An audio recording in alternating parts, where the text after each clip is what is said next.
நான் Rinnah fashion அகாடமிலேருந்து பேசுகிறேன். Tailoring கற்றுக்கணும் அப்படின்னு ஆசைப்படுறவங்க ஃபஸ்ட் டூல்ஸ் எல்லாம் என்ன ஏதுன்றது முதல்ல நீங்கள் அண்டர்ஸ்டாண்ட் பண்ணணும். அதுக்கப்புறம் பார்த்தீங்கன்னா மெஷர்மெண்ட், நீங்கள் என்ன ஸ்டிச் பண்ண போகிறீங்களோ அதோட மெஷர்மெண்ட்ஸ் வந்து நீங்கள் கரெக்டாக அந்த மெஷர்மெண்ட்ஸ் எடுத்து வச்சுக்கணும். அப்படி இல்லைனா மெஷர்மெண்ட் எடுக்கவாவது கற்றுக்கணும். நீங்கள் எடுத்துகிட்டு அதுக்கப்புறம் அந்த ஒர்க் பண்ணிங்கன்னா நல்லாயிருக்கும். அதுக்கப்புறம் பார்த்தீங்கன்னா ஃபஸ்ட்டு புதுசாக நீங்கள் வந்து பண்ணும்போது நல்ல ஒரு ஃபேப்ரிக்கு, காட்டன் ஃபேப்ரிக்கு, உங்களுக்கு ஸ்டிச் பண்ணால் ஈஸியாக வர மாதிரி இருக்கிற ஃபேப்ரிக்காக எடுத்து சூஸ் பண்ணி அதில் நீங்கள் ஸ்டிச் பண்ணுங்கள், ஈஸியாக வரும்.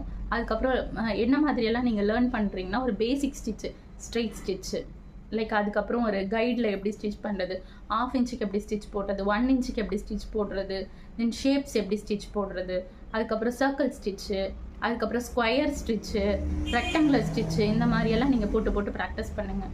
உங்களுக்கு அது கொஞ்சம் ஈஸியாக இருக்கும். அதுக்கப்புறம் பார்த்தீங்கன்னா கட்டிங், சும்மாவே நீங்களே ஏதோ ஒன்று ட்ரா பண்ணி அதை கட் பண்ணுங்கள். கட் பண்ணி கொஞ்சம் ப்ராக்டிஸ் பண்ணுங்கள். அதில் வந்து உங்களுக்கு அந்த நாச்சஸ், கர்வ்ஸ்